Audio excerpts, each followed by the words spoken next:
Hey guys, welcome back to In The Frame. And we're here with Daffy.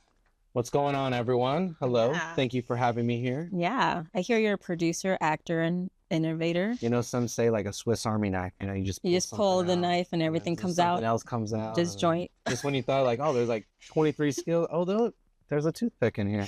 Wow. Okay. So you just pop out. Yeah. I do basically a lot of things. But producer is mainly what I've been focusing on lately. Okay. So it's been a challenge, but fun. That's why I enjoy it. Yeah, you produce what? Film shows? Pretty much creative projects? So lately I've produced a couple of movies, and then I've also produced a couple of entertainment shows through streaming, so like TikTok, whatnot, and eBay Live. And those came out pretty actually successful compared to the movies. And then now I am currently in the works of producing 2 reality challenge shows here in Dallas. Really? Okay. When is that coming out? So we plan on production around September. So hopefully so it's starting around end of September or October. So it's going to be about a week or 2 worth of production. I want to go. No.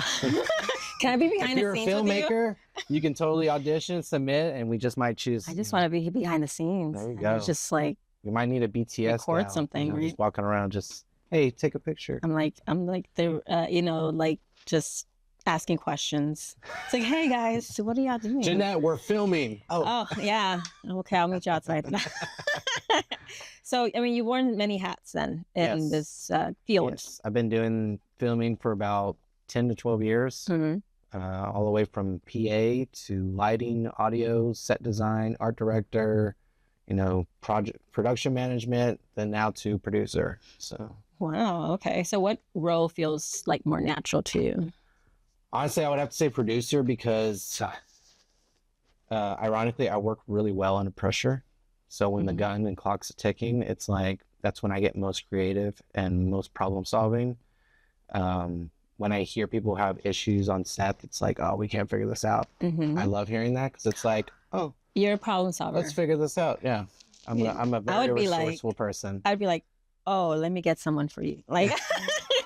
Sometimes and that's my disappear. Answer. I know a guy. Hold on, let me call him. I disappear for an hour. No, and I pull come my back teeth, like, pull my hair. Oh, did y'all fix that problem? I don't know.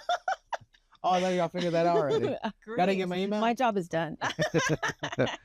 Now, so I mean, okay. So, and also, I hear that you have a company, Lucky Duck Media. Yeah. So my LLC is Lucky Duck Media. So what I do is, other than films, I also produce entertainment shows for people on streaming. So if you have a TikTok plan or whatnot plan or eBay Live plan or any other current show and you want to step it up a notch, I have concepts that have proven to be successful.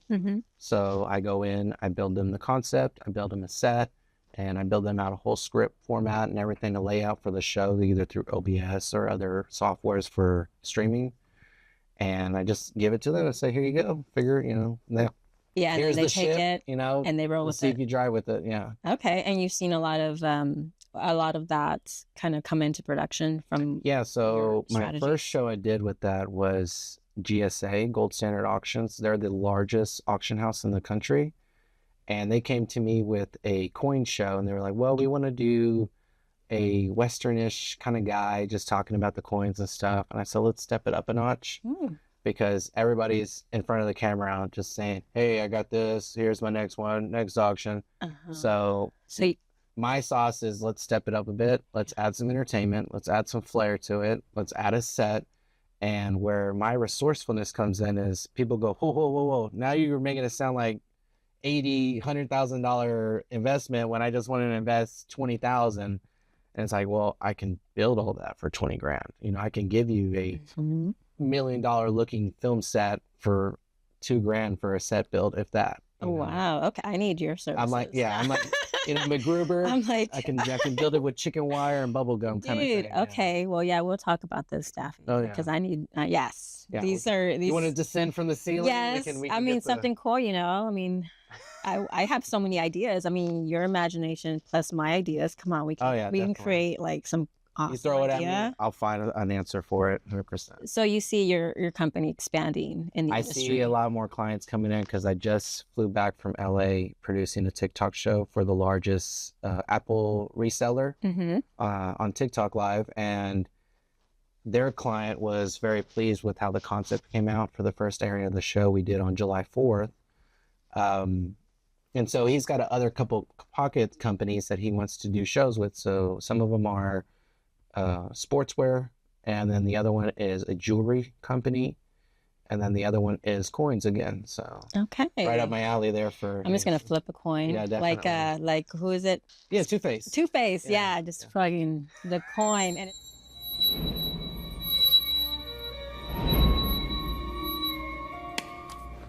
Counting on the winged avenger to deliver you from evil. And it's going to be a duck, and the other one's, I don't know. What is it? Oh, yeah, when I land on the duck, you just... Yeah, but one side is a duck face, and the other side is a what? I don't know. It's you have to come up face with like this. Yeah, it's like a thumbs up. It's like, yeah, I think that's a go on the job. No, I mean, we can come up with something. But anyway, as a creatives, like as a founder, creative, and innovator, like there are things that... you struggle in the industry. What are some tips that you want to share with people that are in the same boat as you? Everybody hits their block. Everybody hits a wall.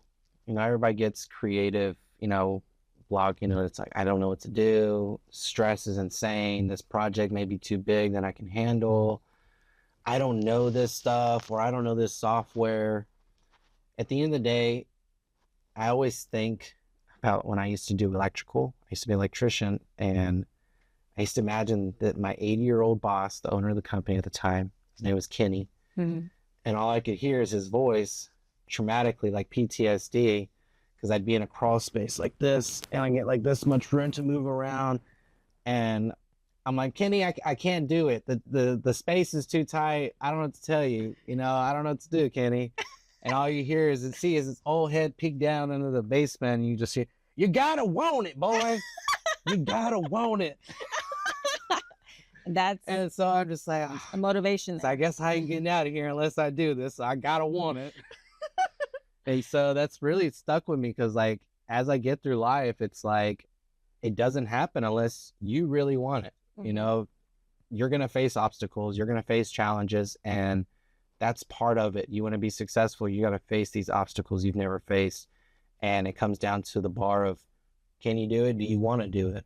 Do you want to learn this new software? For example, GSA, I was expecting something leisurely, like they just wanted camera setups and stuff. And no, I had to learn 3 different softwares, the camera setups, the audio. I had to hire cast and crew, and so it became down to like a holy crap, this is a big list than I thought I was. Okay, well, let's dive right in, because this is almost movie size. So I've been here, done that, but I started facing challenges since I started the company by myself. So now I didn't have a team with me. So it was me wearing all the hats. And it just came down to the bottom line of, do I want this? Do I want to take this, and make this happen? And there was a lot of long nights where I just sat there and go, okay, you got to freaking do it, man. You got to freaking do it. If you don't do it, then you just proved yourself right that you can do it, kind of thing. So again, that's the basis. One of my pieces of advice is, like I said, it's going to get hard. Get harder. When something gets hard, get harder than that. Push back harder, because no matter what, you're going to face these challenges. Yeah. So be willing to fail. Right. Be willing to take the risk of knowing you might fail. But you know what? Just because you fail once doesn't mean this ain't cut out for you. It just means it's a learning curve. Are you going to get back up and do it all over again? Or are you going to let that lead your reputation? Right. Yeah. It's just that you're almost there. You're little baby steps. Little steps. You got to be your own coach and quarterback at the same time. Oh gosh, that's a lot of work. Motivation and I'm the worst at it. I'm the worst. I'm like my biggest. Oh yeah, I'm my biggest critic. God, that was so dumb. Or things like that, and I try to fix that, because you really shouldn't say things like that aloud. Oh yeah, because you speak them into existence. Intentions, right? It's like manifestation, it's like you're believing what you're saying, and at that point it's like the universe might make it real, and when you talk down on yourself like that, it builds up that belief that you may not be capable. So then you get into opportunities where people see your value more than you see your own value. That sounds like they they know what they're talking about, and then when it's like, let me give you an opportunity, and you're like, what? I'm special. No. Wait. You believe in me? Yeah. Okay, we'll try this. Yeah, but sometimes people need validation, right? And sometimes you shouldn't have that. You should or you should be valid. I mean, I don't know. What do you think? Validation comes from yourself. Your best validation comes from yourself. You can give validation all day and it'll help your confidence and make you feel like, okay, yeah, I did that. But at the end of the day, when you go home to you still look yourself in the mirror and tell yourself if you felt like you gave it your best or it was worth your best. Yeah. So you have to validate yourself like, dude, you did good, or you did as best as you could. You tried your hardest, things like that. And you'll you won't realize it, but it helps your energy, your aura. You go out with actual confidence, legitimate confidence. Yeah. Yeah. I should have mirrors all over my house. No, I was kidding. Some religions might be like, yikes. No, not like that, because it's tough. Like, some people don't. I mean, like, yeah, you look at yourself in the mirror, but it's a benefit. You look at yourself, you see yourself. You're like, okay, I'm saying these. Like, this is to myself, like affirmations or something good, positive that you're going to accomplish or that you're going to do, and it helps because you make a reality. And so now all I can think is you with all these mirrors, and you're like walking by. Oh, no. Hey. No, that's like the opposite of me. I'm like, oh no, I don't like mirrors.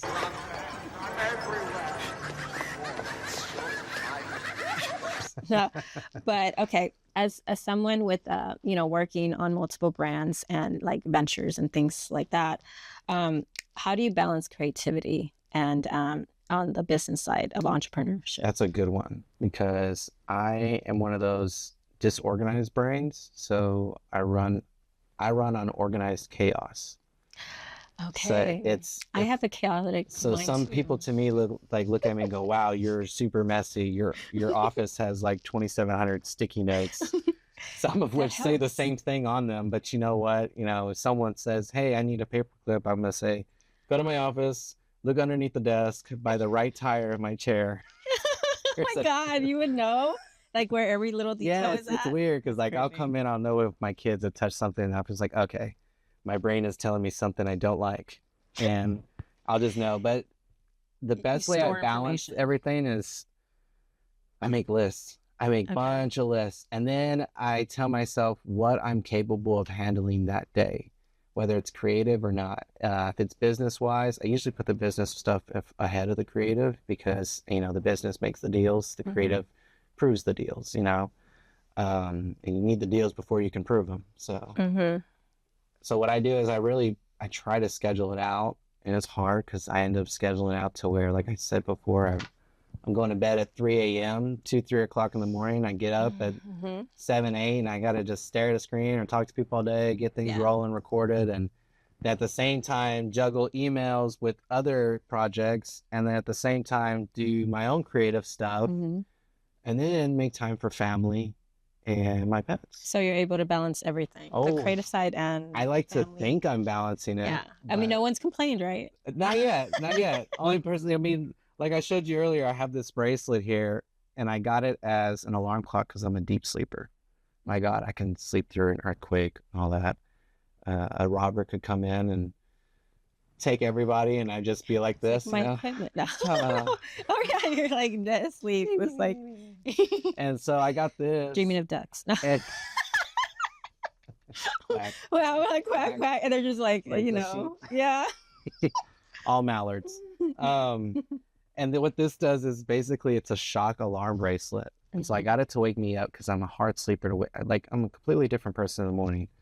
And the night before, I could be like, okay, Daffy, it's important. You got to get up. We got to get this thing done. We got to get this project done. And for some reason in the morning, I guess I don't clock in for my shift because somebody else has clocked in. And they're like, yeah, right. So I just go right back to sleep. Oh, okay. So it's just, what this does is just sends a, like you just, so I have it set to 3 of them. So I'll be asleep. Oh. Like at the same time. Like, yeah, so it's like continuous. Oh. So it works. It wakes me up, yeah. Okay. But for some reason, I'm still capable of going. Yeah, just like, and then you need a 4th one. Well, I do. I actually have a 3rd, all the way up to a 3rd alarm. Oh, okay. That says, seriously, get up. It's like, but that's really how I juggle. I mean, I know it's unhealthy sometimes, but juggling things when it comes to entrepreneurship and investing in yourself, you're either all in or you can't be.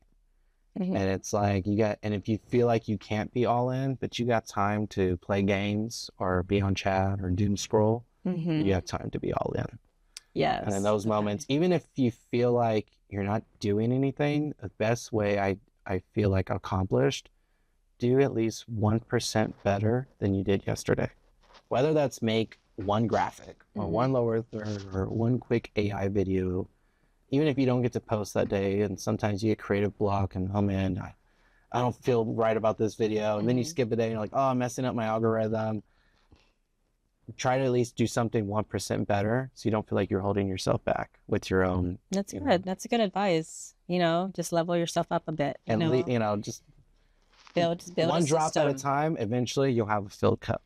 Yeah, because everyone works differently. Build your own system. The time is there. There's rewards with every achievement, and right? My God, this is becoming such the new tech thing that you can do pretty much everything on a PC, almost on your phone. And with that being said, you're doom scrolling in the bathroom. You're doom scrolling when you say you're going to bed. That's my favorite part. That's where I do my best thinking. But yeah, so I mean, there's time. You just got to figure it out and find it. Okay. Well, that's good, because I mean that's something that could elevate you. It's going to make you better. I mean, come on, why not? Take a chance on yourself. Oh yeah, 100%. Right? I think you put more effort. I think people put more effort in avoiding bettering themselves than they actually do bettering themselves. So there's so much work because there's so much fear of failure that people hold themselves back, and it's almost like they're forcing to hold themselves back because they're having to keep reminding themselves, "No, you won't be able to do it. You won't be able to do it." And I feel like that's more effort in hurting yourself than making yourself better. But it's kind of the same as like we struggle all the time. Come on, I mean, this is just one more thing. I think you wouldn't be human if you didn't understand struggle. Yeah. I think success and achievements wouldn't feel as great if there wasn't struggle. Just how light wouldn't feel as great if there wasn't dark.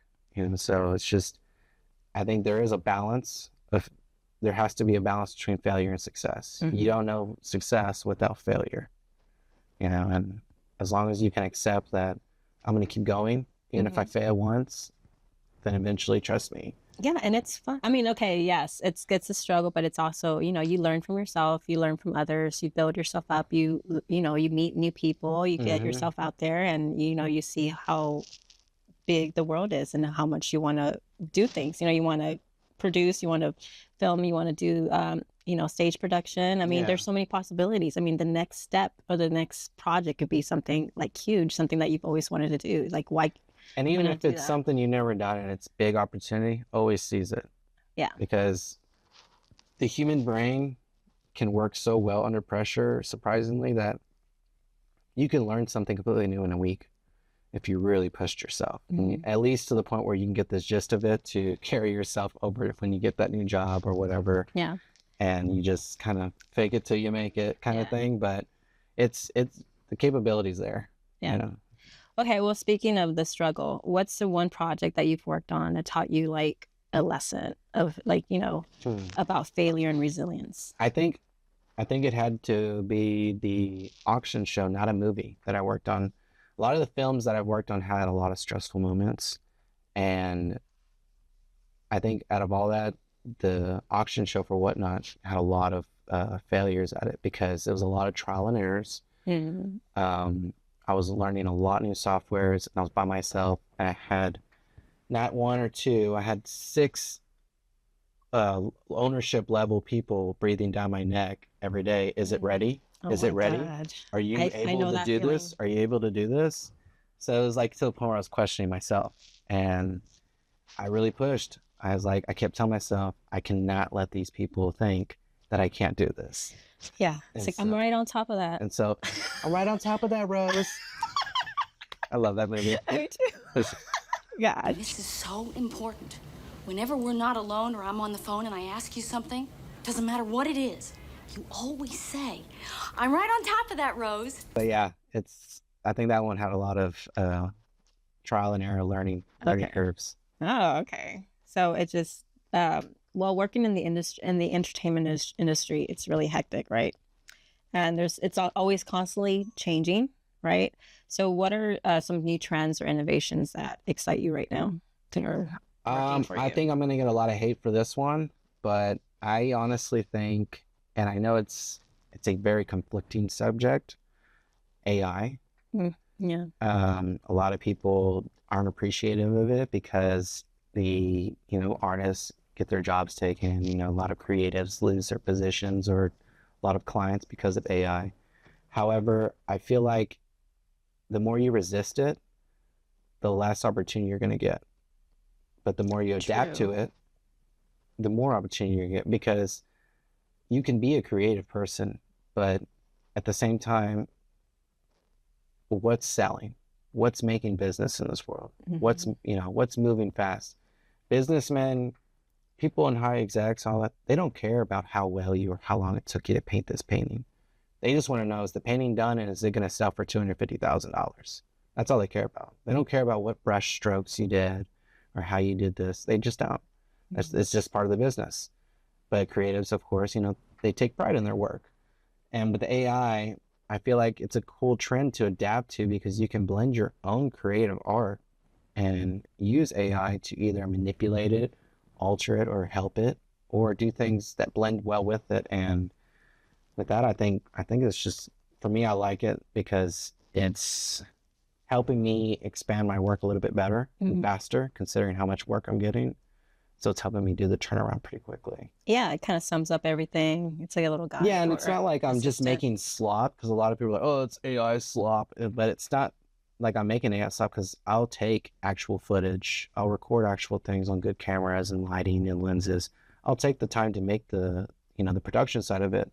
And then I use AI softwares to help do things that a no budget or small budget person can't do without hundreds of thousands of dollars, without hiring a big CGI, SFX crew, to make CGI and everything. So yeah, it's just, I think as long as you adapt to it, it's beneficial.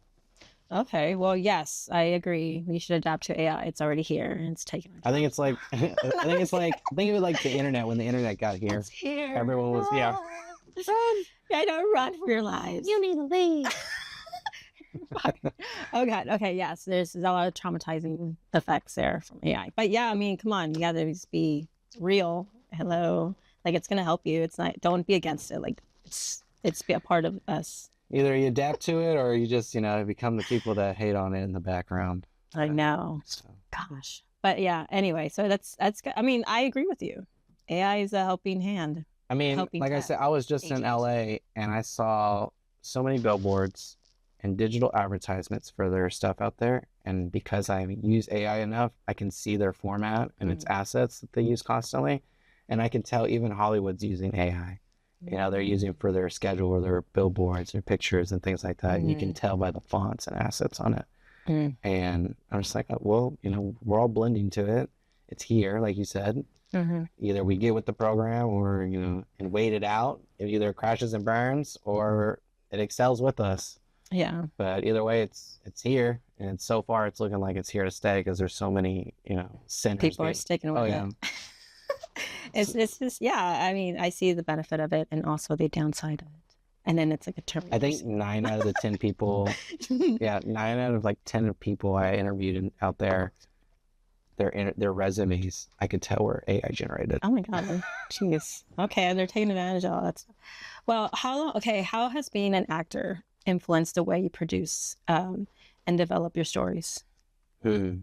Well, I would say I've been more on the career side than I have been on the acting side. So I think it's more of a reverse for me.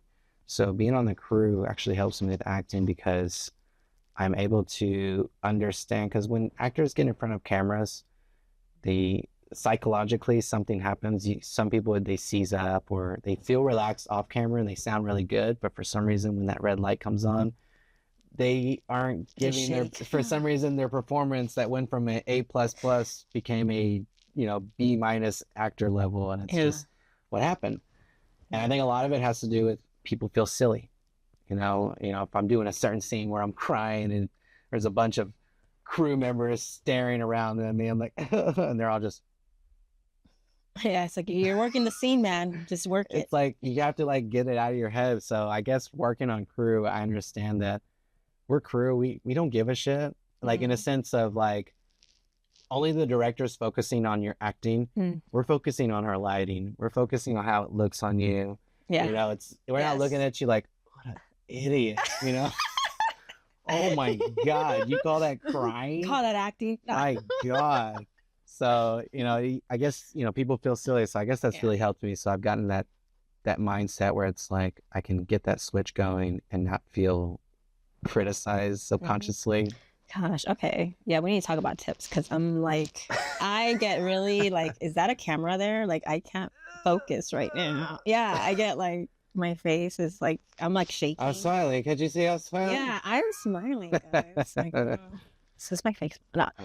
But yeah, that's something that I struggle with. I mean, I think a lot of people struggle with it. And I think a lot of people that don't even say that they struggle with it do. And so it's something that they have to really pay attention to and work on. Okay. So, one tip for me, I guess, work on it. Like, about feeling embarrassed in front of a camera? Yeah. Or no, like sometimes I feel like, oh, the camera's there, but I just can't focus. You know, everything just blurs out and like I forget what I said. Get to the mindset of if you feel like you look stupid, you're probably doing it right. Okay. Well, that's all the time. Okay, great. Oh, I feel good about myself. Mother was right. All this time. No. Well, if you can create one dream project, with unlimited resources, which seems like you already have, like what's one story that you would tell and why? I feel like this is a cliche answer, but I would have to say sort of my story, but not in a sense of a documentary. I'd make it more of a entertainment sitcom of my life, because I've kind of been everywhere all at once. You know, I started really young working in a dollar store in Oak Cliff, you know, as a 12 years old, selling cheekless. Selling like those rose drug, you know, crack glasses, you know, to homeless people. And is that like masapan? No, like those. I'm like rose. I'm thinking masapan. Oh no, like the little glass tubes and stuff. Yeah, it's because my grandpa owned a dollar store and he would leave to get merchandise and I'd have to run the register. So you have all these homeless people like, oh wow. So you have a lot of these stories where people just come through and you're like, this is our shit. This is our store, man. So definitely. Yeah, I use 12-year-old telling a homeless. So you would totally do like a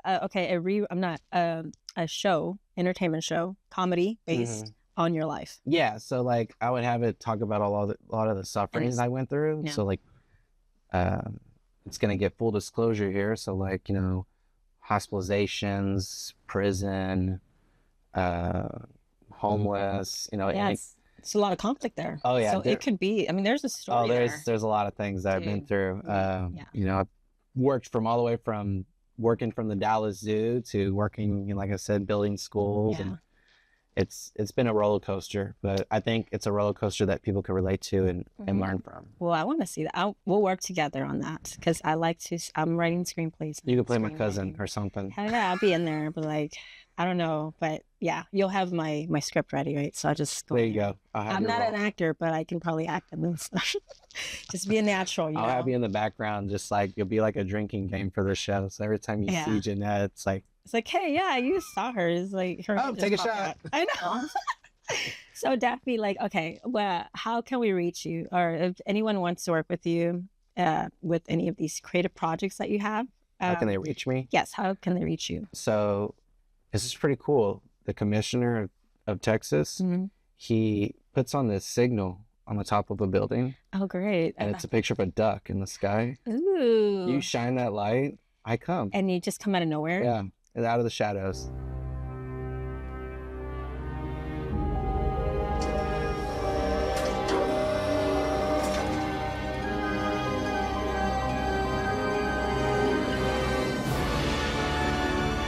Nice. What's your are you a costume?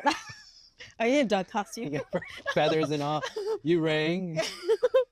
What are your other two wishes? Yeah. What are your other two wishes? Yes. No, if you want to reach me, I'm on Instagram, LinkedIn, things like that. Instagram, my handle is Hey Look It's Daffy. Not that hard. Yeah. And then from there you can find my links and hit me up for anything if you need films done, sets done, things like that, creative things done, problem solving. If you need handyman work, I know people to contract it out too. So. Oh, great. Yes. But no, I do things like that, and just reach me out if you need anything built, studios, streaming, all those things. Okay. Yeah. Great. Well, this is great. This was fun, Daffy. Having this conversation with you. I mean, you just. Yeah, I see the security's coming in right now. They're ready to boot me out. Your time's up. You left your meter running on the car. Yeah, it's like you got to head out. No, sorry, guys. You got to go back to LA. No. Yeah, right. I wish. Oh, it was like 85 degrees out there. And then you come back to like 110. Everyone's melting out there, and I'm like wearing a jacket, going, "You guys are chirping. This is like fall weather for me." All right. Well, thanks, Daffy. Thank you so much. This was fun. Thank you guys for watching this amazing podcast show. Great person here. All right. Well, thanks again, guys. Bye.